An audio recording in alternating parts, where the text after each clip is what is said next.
Syllabus में नहीं सही है, चलो ठीक है। ओके, तो कुछ कॉन्सेप्ट जो है ना हमारे पास IGCSE में थोड़े से ज़्यादा है, लेकिन एक ओ लेवल्स वाले बच्चे को भी पता होना चाहिए चीज़ें। तो हमारे कुछ कॉन्सेप्ट्स रहते हैं स्पेस फिजिक्स के। मैंने कहा था कि पहले जब हम थोड़ा पास पर प्रैक्टिस कर लेंगे उसके बाद इन पे आएंगे, फिर इनकी ज़्यादा सेंस बनेगी, क्योंकि ये कंपैरेटिवली थोड़े से मुश्किल है समझने के लिए। सो सबसे पहले we have CMBR। Now what is this CMBR? इसकी फुल फॉर्म है cosmic microwave background radiation. So sir ये सब ओ लेवल्स के सिलेबस में नहीं है? नहीं, ये CMBR का सिर्फ जिक्र किया गया है कि भाई बताना है किस तरह ये एक रीज़न है बिग बैंग थ्योरी का, और ये IGCSE में, लेकिन IGCSE में you have some equations, Hubble's law के इक्वेशन आपके सिलेबस में है IGCSE के बच्चों के, तो they have to deal with that as well. ये दोनों में ये डिटेल्स आपको दोनों को पता होनी चाहिए।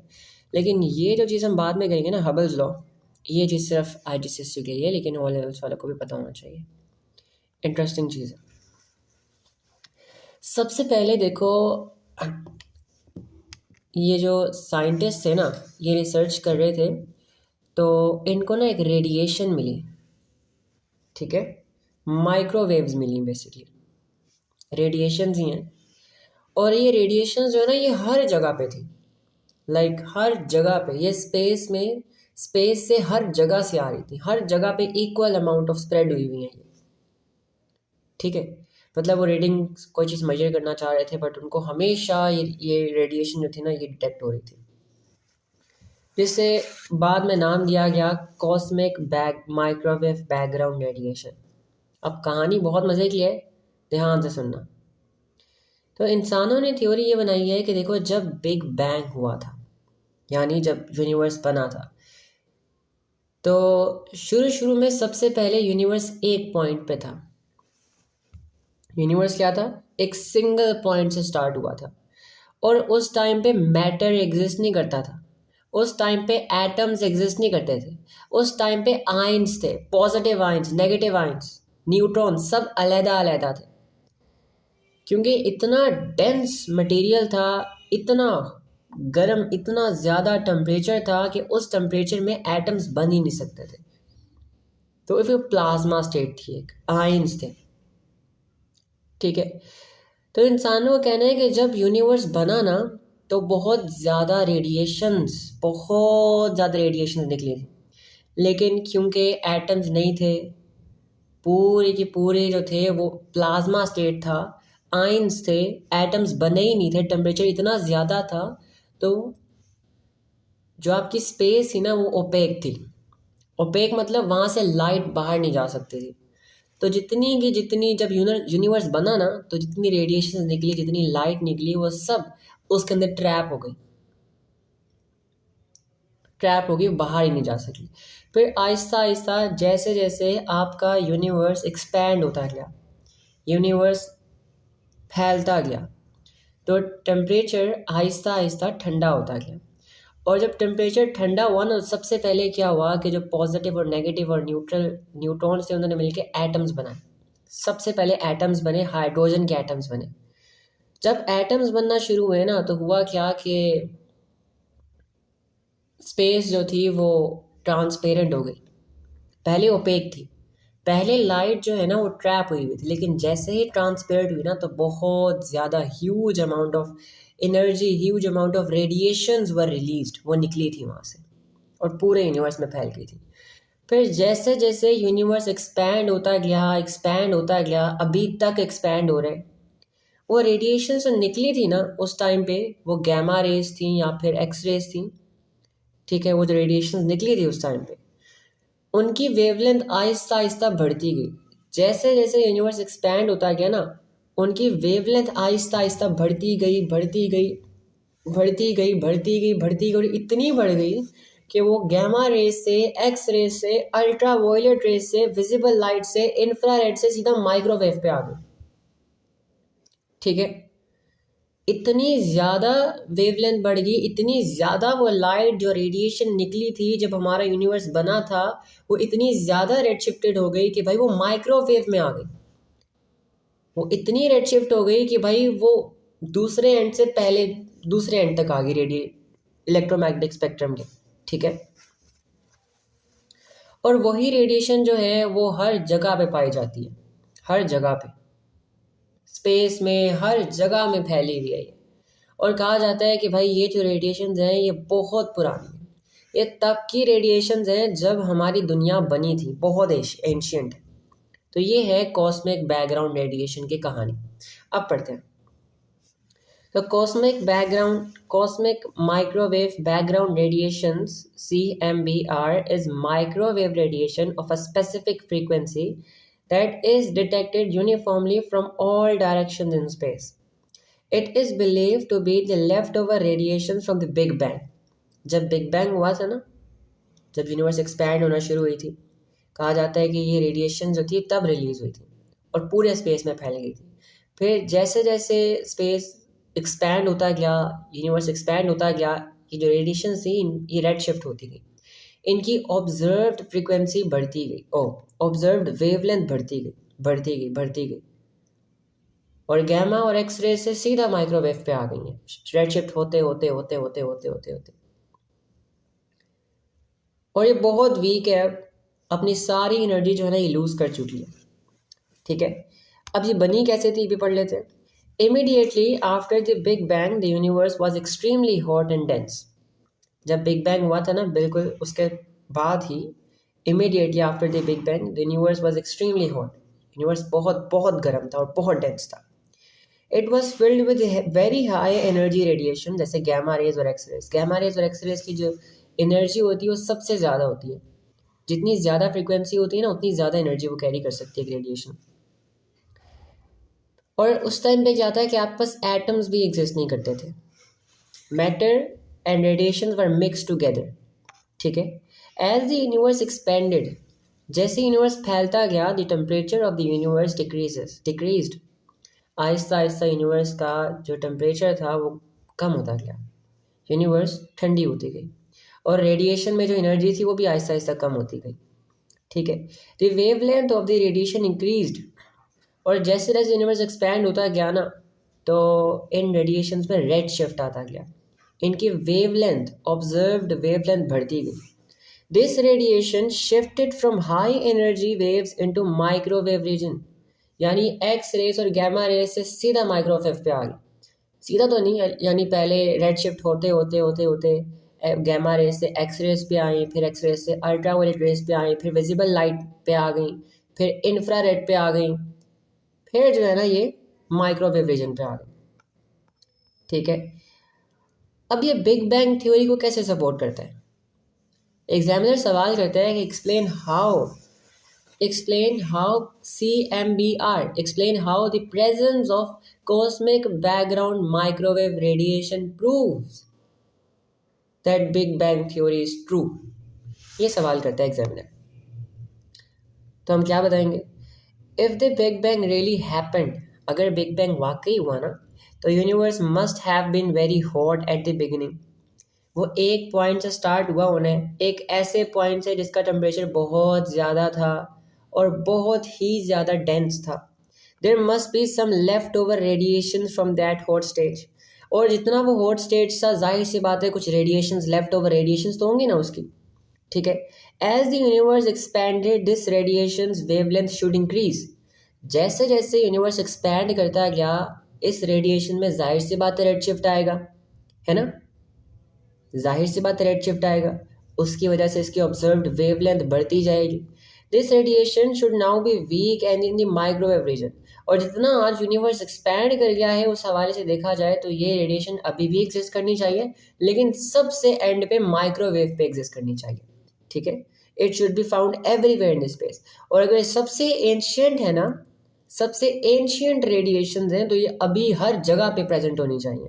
And this is true, all of these predictions match what we actually observed as CMBR. Therefore, CMBR strongly supports the Big Bang theory. ठीक है, अगर सवाल आ जाए तो कैसे लिखोगे? What is cosmic microwave background radiation? The cosmic microwave background radiation is microwave radiation detected from all directions in space. आपको हर तरफ से डिटेक्ट होंगी, जहां भी आप मेजर करना शुरू कोशिश करोगे आपको हर तरफ से डिटेक्ट होंगी, which is believe to be left over radiation from the early universe. ठीक है, अब explain how cosmic microwave background radiation supports the Big Bang theory. The Big Bang theory states the universe began in a hot and dense state. Big Bang ये कहता है कि भाई आपके जो यूनिवर्स है वो एक पॉइंट से स्टार्ट हुई थी जो कि बहुत ही हॉट था और बहुत ही डेंस था। ठीक है, as the universe expanded the wavelength of this as the universe expanded the wavelength of this radiation increased into microwave region. This microwave radiation is now detected from all directions as CMBR, supporting the Big Bang theory. ठीक है, तो वो ये कहना चाह रहे हैं कि भाई जब इतना डेंस था तो जाहिर सी बात है कुछ रेडिएशन एमिट की होंगी। ठीक है, और जो रेडिएशन एमिट की होंगी, एमिट हुई होंगी, रिलीज हुई होंगी ड्यूरिंग बिग बैंग और द एक्सपेंशन ऑफ यूनिवर्स, उस हवाले से जितना यूनिवर्स आज एक्सपैंड कर लिया है, ठीक है, तो जो रेडिएशन निकली थी उनमें इतना रेड शिफ्ट आना चाहिए कि वो माइक्रोवेव में तब्दील होनी चाहिए। एंड ये बिल्कुल ट्रू है क्योंकि हम हर जगह पे इस चीज़ को सेंस करते हैं। क्या बिग बैंग, क्या आपको कॉस्मिक माइक्रोवेव बैकग्राउंड रेडिएशन सब बच्चों को समझ आ गया? यहाँ तक कोई मसला है बताओ? Is there any confusion? If so feel free to ask.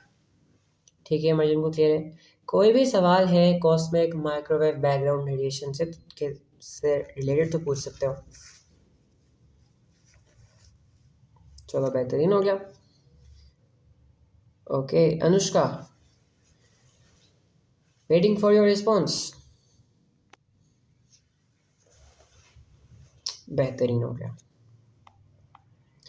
अब आते हैं हबल्स लॉ के ऊपर। देखो, ये एक साइंटिस्ट था जो कि ना यूनिवर्स लाइक गैलेक्सीज के ऊपर ना रिसर्च कर रहा था। इन्होंने क्या किया कि भाई डिफरेंट गैलेक्सीज का डिस्टेंस निकाला अर्थ से। अब ये कैसे पॉसिबल है? तो ये भी पॉसिबल है जब एक गैलेक्सी के अंदर कोई सुपरनोवा एक्सप्लोजन होता है ना, जो अर्थ तक लाइट पहुंचती है, उसके ज़रिए हम डिस्टेंस निकाल सकते हैं एक गैलेक्सी हमसे कितनी दूर है। तो इन्होंने क्या किया, इन्होंने ना गैलेक्सीज का डिस्टेंस निकाला और उनकी स्पीड निकाली, जिस स्पीड से वो हमसे दूर जा रहे हैं, और उन्होंने ग्राफ बनाया और उन्होंने ये ऑब्जर्व किया कि भाई एक गैलेक्सी जितनी दूर है उतनी ही तेज़ी से एक्सपैंड कर रही है। इसका मतलब ये है कि अगर एक गैलेक्सी लेट्स सपोज करो अर्थ से 1 मीटर दूर है और एक और गैलेक्सी है जो अर्थ से 2 मीटर्स दूर है, एग्जाम्पल ले लो, ऐसा पॉसिबल नहीं है जाहिर सी बात है, तो 2 मीटर्स वाली ज़्यादा तेज़ी से एक्सपैंड कर रही होगी एज़ कम्पेयर टू 1 मीटर वाली। ये है हबल्स लॉ।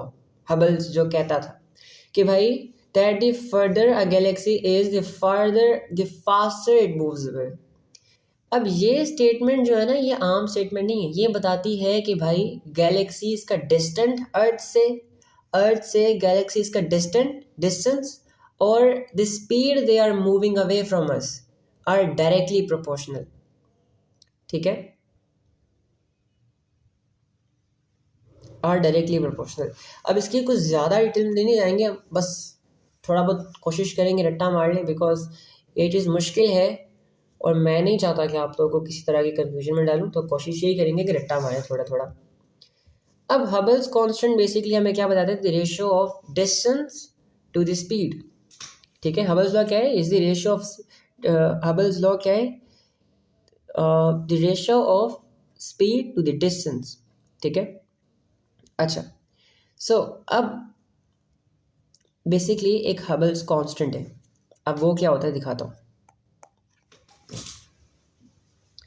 मेरी बात सुनो, मैं आपको चीज़ दिखाता हूँ। तो उस साइंटिस्ट ने कहा कि भाई जो डिस्टेंस है ना आपका,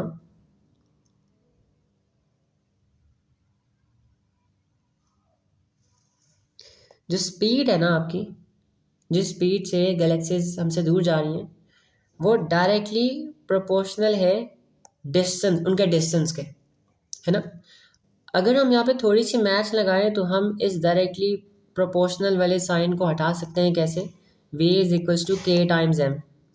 ये क्या क्या है, ये के कांस्टेंट है ना। और अगर हम इस के की वैल्यू निकालना चाहते हैं तो वी को एम से डिवाइड कर देंगे, हमें के दे देगा। अब ये के कांस्टेंट जो है इसका हमने एक नाम रख दिया और वो नाम है हबल्स कांस्टेंट।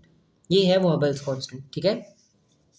और हबल्स कांस्टेंट की एक वैल्यू है और वो ये है 2.2 इंटू 10⁻⁻18। इसकी डिटेल में मत जाना, बस ये वैल्यू याद कर लो। इसका क्या नाम है, इसका नाम है हबल्स कांस्टेंट और इसको पर सेकेंड से मेजर करते हैं। 2.2 इंटू 10⁻⁻18 पर सेकेंड्स। इस सेकेंड -1 का पता मतलब क्या है, इन सेकेंड -1 का मतलब ये है कि 1/सेकेंड्स। मैंने इंडिसेस का रूल लगा के सेकेंड्स को ऊपर ले गया और उसकी पावर -1 कर दी, ठीक है। बस ये याद रखो कि भाई ये वैल्यू जो है ना हमें ये बताती है, Hubble's constant tells us the speed at which, sorry the rate, speed नहीं, my bad, the rate at which the universe is expanding. Hubble's constant आपको रेट बताता है जिस रेट से आपका यूनिवर्स एक्सपैंड कर रहा है, ठीक है। वी क्या रिप्रेजेंट करता है, वी रिप्रेजेंट करता है स्पीड ऑफ गैलेक्सी और इसको मीटर्स पर सेकेंड में मेजर करता है। डी क्या रिप्रेजेंट करता है, डी रिप्रेजेंट करता है डिस्टेंस ऑफ गैलेक्सी जिसको हम मीटर्स में रिप्रेजेंट करते हैं।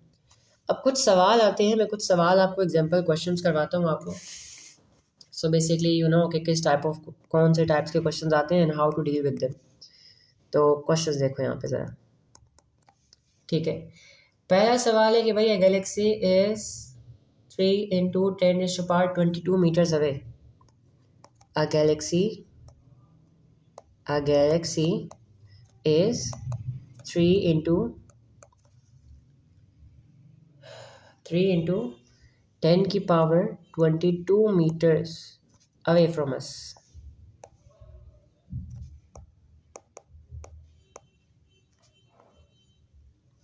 Away from us, ठीक है।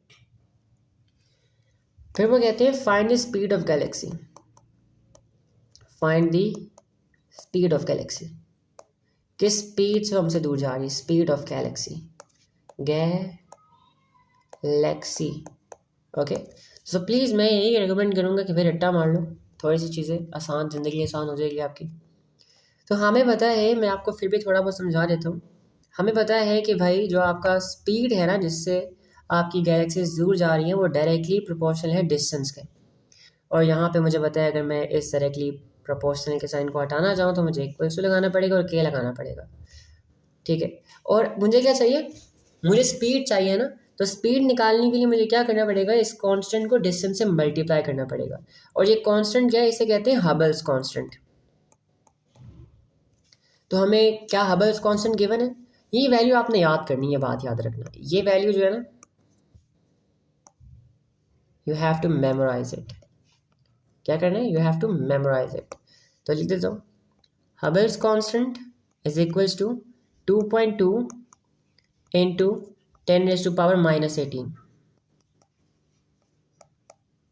पर सेकेंड्स।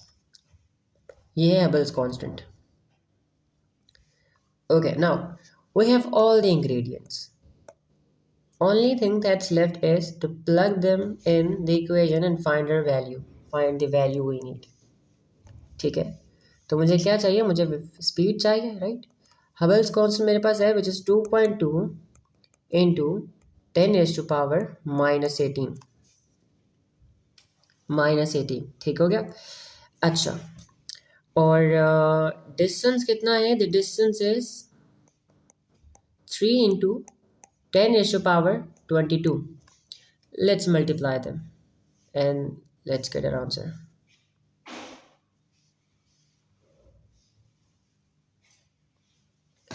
टेंशन नहीं लो, बहुत ज़्यादा सवाल करेंगे ताकि ये चीज़ समझ आ जाए। 2.2 into 10⁻⁻18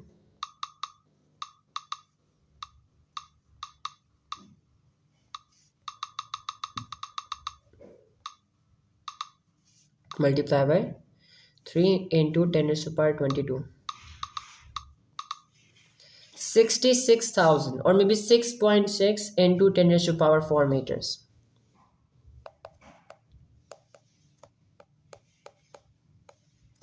मीटर्स पर सेकेंड से आपकी गैलेक्सी हमसे दूर जा रही है ना। मजे की बात, हम पता लगा सकते हैं देख के सिर्फ। टेंशन नहीं लो, और सवाल करते हैं। वो बहुत बहुत सवाल करेंगे, ये आपके फिंगर टिप्स पे आ जाएगा इंशाल्लाह। बेसिक सवालों से स्टार्ट करेंगे। Find the distance of Galaxy. Find the distance of galaxy from earth।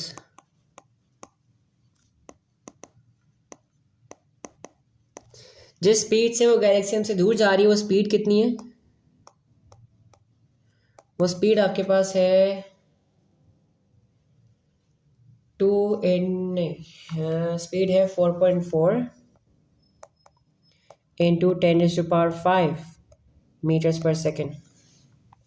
ठीक है, अच्छा ये बात याद रखना ज़रा, ये इक्वेशन याद करना और इसी को यूज़ करके ज़रा आप लोग आंसर निकालो। ठीक है, बस आपको क्या करना है, यहाँ पे डिस्टेंस को सब्जेक्ट बनाना है।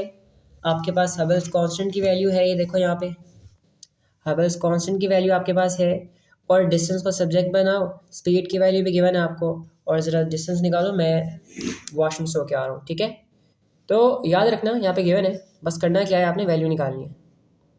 ठीक है, तो ये निकालो वैल्यू, मैं ज़रा वॉशरूम से होके आ रहा हूँ। ओके ओके, अगला सवाल ये है कि find the age of universe. अगला क्वेश्चन ये है कि भाई find the age of universe.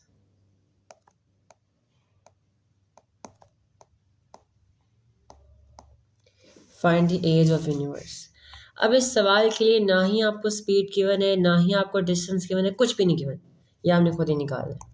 अब वो कैसे, वो देखो, हमें एक चीज़ पता है, वो क्या है कि भाई हबल्स कांस्टेंट जो है ना वो क्या है, 2.2 इंटू 10⁻⁻18।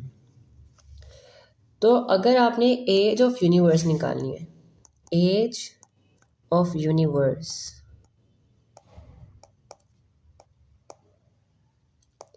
तो आप सिंपली क्या करते हो कि भाई आप हबल्स लॉ को रेसिप्रोकल ले लेते हो, 1 हबल्स कांस्टेंट। ये आपको क्या दे देगा, ये आपको एज ऑफ यूनिवर्स दे देगा, एज ऑफ यूनिवर्स। ये एक चीज़ रट्टा मार लो। ठीक है, अच्छा, तो 1 ये रहा आपके पास। हबल्स कांस्टेंट की वैल्यू क्या है, 2.2 इंटू 10⁻⁻18, और ये आपको आंसर देगा 14 बिलियन ईयर्स। 14 billion years. वैसे तो आंसर आपका सेकंड्स में आएगा, बट देन आप इसको ईयर्स में कन्वर्ट कर सकते हो, या इवन सेकंड्स में लिख सकते हो, लेकिन this should give you 14 billion years. ठीक है, अच्छा, और सवाल करते हैं। अगला सवाल कहते हैं, a galaxy is moving away at, a galaxy is moving away with a speed of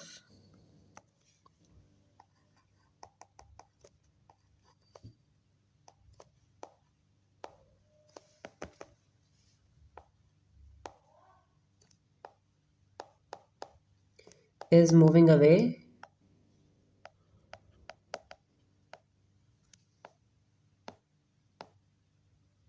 with a speed of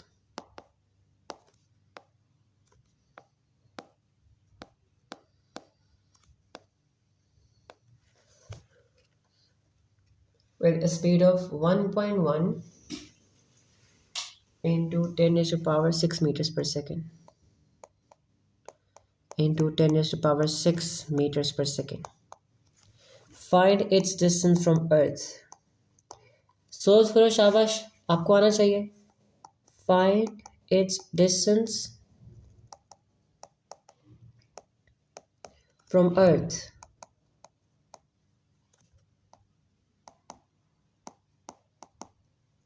जल्दी से करो, शाबाश, क्वेश्चन सॉल्व। मैं इंतज़ार कर रहा हूँ। ठीक है, याद रखो कि भाई हबल्स कांस्टेंट, या ये ऐसे याद रख लो कि velocity speed is equal to Hubble's constant into distance. इसी को रीअरेंज करो एंड क्या करो कि भाई डिस्टेंस की वैल्यू निकालो। ये गैलेक्सी अर्थ से कितनी दूर है। अगर हबल्स कांस्टेंट नहीं याद है तो मैं दोबारा लिख देता हूँ। हबल्स कांस्टेंट ठीक हो गया, इस 2.2 इंटू 10⁻⁻18 पर सेकेंड्स।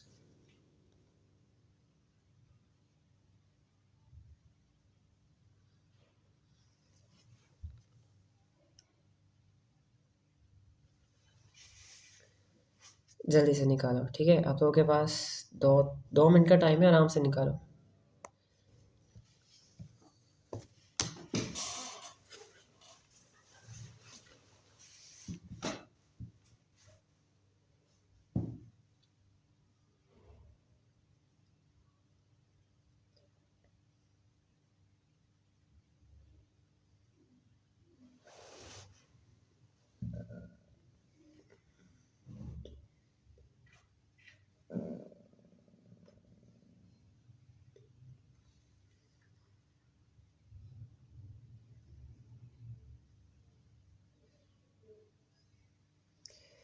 ओके, सारा का कहना है 5 × 10⁻23। मनीजे का भी सेम आंसर है।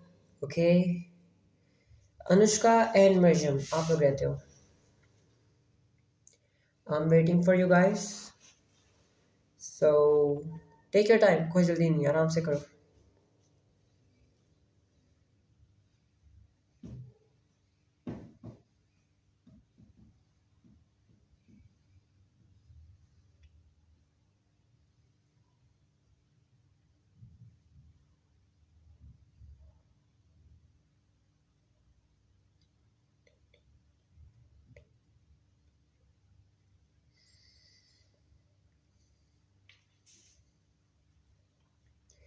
एक मिनट से ऊपर टाइम हो गया है, थोड़ा सा जल्दी करो।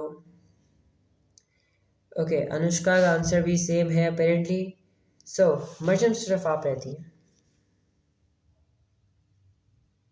अच्छा, मरियम ने बता, ओके सबने बता दिया, चलो ठीक है।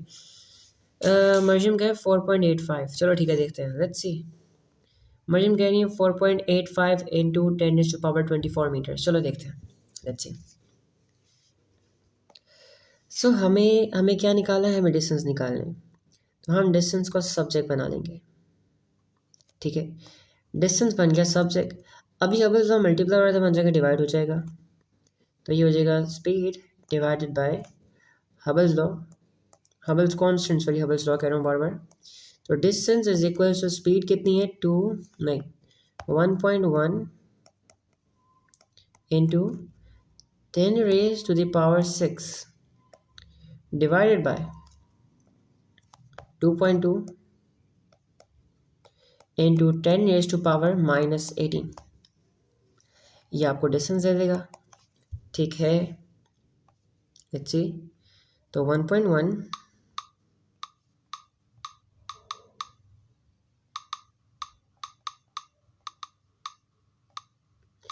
Divided by 2.2 into 10⁻⁻18। तो या बिल्कुल हमारा आंसर है 5 × 10⁻23। मर्जिम आप देख के बताएं कि आपने कहाँ गलती की थी ताकि मैं आपको समझा सकूं।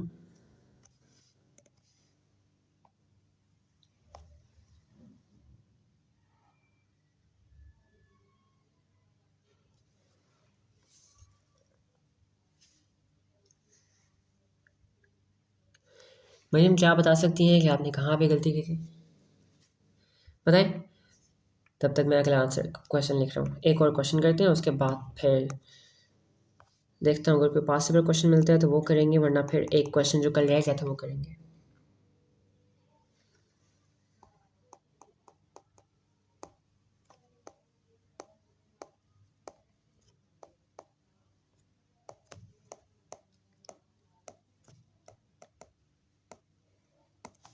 हबल्स कांस्टेंट फाइंड करो। गैलेक्सी की जो स्पीड है वो क्या है, वो है 8.8 इंटू 10⁻⁵। और जो डिस्टेंस है उसका अर्थ से the distance is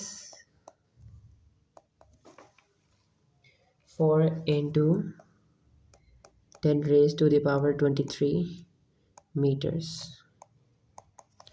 You have to find Hubble's law. थोड़ी सी स्पेस है बीच में.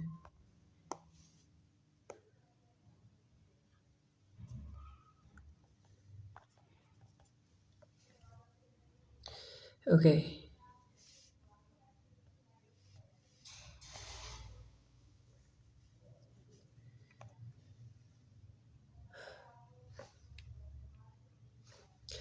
आप लोगों को आज स्कूल से छुट्टी थी क्या? बताओ. मेरे ख्याल से आज सारे स्कूल्स में छुट्टी थी, पूरे पाकिस्तान में छुट्टी थी.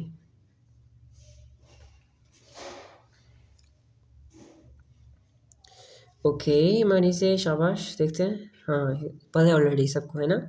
लेकिन यहाँ कैलकुलेशन भी दिखानी है. कैलकुलेशन ना दिखाई तो 1 मार्क मिलेगा सिर्फ, क्योंकि आज 5 मई की छुट्टी थी ना. मुझे भी छुट्टी थी मेरी ऑनलाइन क्लास से. लेकिन मैं छुट्टी नहीं दूंगा क्योंकि हमारी पहले भी छुट्टी हो चुकी है. बस वो समझ लो वो आज की छुट्टी थी. Okay let's see. So Hubble's constant basically, okay शाबाश सारा. हबल्स कांस्टेंट बेसिकली है क्या? Ratio of speed to distance, है ना. What is the speed? Speed is 8.8 into 10 raised to power 5 divide by 4 into 10 raised to power 23. तो ये 4 यहाँ पे आ जाएगा 2.2 और ये पावर बचा के माइनस हो जाएगी. तो ये आपका आंसर वही आएगा 2.2 into 10 raised to power -18 is your answer. पर सेकंड लिखना मत भूलना वरना मार्क्स नहीं मिलेंगे. ये भी याद रखना. देखो किसी ने पर सेकंड नहीं लगाया हुआ. अगर पर सेकंड नहीं लिखोगे ना तो मार्क्स डिडक्ट हो जाएंगे, क्योंकि in most cases you won't be given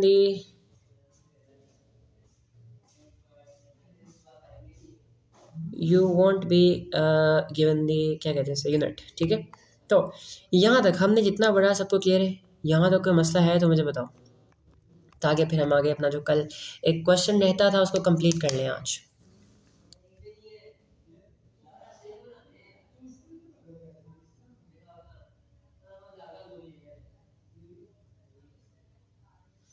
बताओ भाई. बेहतरीन हो गया. चलो फिर आगे चलते हैं. जो कल हमारा एक सवाल रह गया था उसको कंप्लीट कर लेते हैं और हमारा स्पेस फिजिक्स फाइनली कंप्लीट हो जाएगा विद पेपर 1 के पास पेपर्स, पेपर 2 के पास पेपर्स और सारे कॉन्सेप्ट्स. चलो देखते हैं. आ जाओ. यहाँ पर कहा जा रहा है कि भाई Jupiter is 7.8 into 10 raised to power 11 meters from the sun. Jupiter sun से इतना दूर है और लाइट की स्पीड वैक्यूम में इतनी है. Calculate the time taken for light from sun to reach Jupiter. बच्चों वाला सवाल पूछ लिया इन लोगों ने. आपको हर चीज़ दी हुई है, आपको डिस्टेंस गिवन है, आपको स्पीड गिवन है, आपने सिर्फ डिस्टेंस निकालना है. तो हमें एक चीज़ का अंदाजा है कि भाई speed is equals to distance upon time, right. और आपको क्या निकालना है? डिस्टेंस निकालना है, नहीं टाइम निकालना है. तो टाइम निकालने के लिए हम क्या करेंगे? स्पीड को डिस्टेंस को वेलोसिटी से डिवाइड कर देंगे. Distance is 7.8 into 10 raised to power 11. ठीक है. और स्पीड है 3 into 10 raised to power 8. और ये अपेरेंटली आपको दे रहा है 7.8 into 10 raised to power 11 divided by 3 into 10 raised to power 8. 2600 metres पर सेकेंड. 2600 सॉरी सेकेंड्स लिख के आना. तो ये हमारा ये सवाल भी कंप्लीट हो गया. तो हमने काफ़ी ज़्यादा क्वेश्चंस किए स्पेस फिजिक्स के. बहुत बहुत बहुत ही ज़्यादा किए ना, बहुत ज़्यादा किए.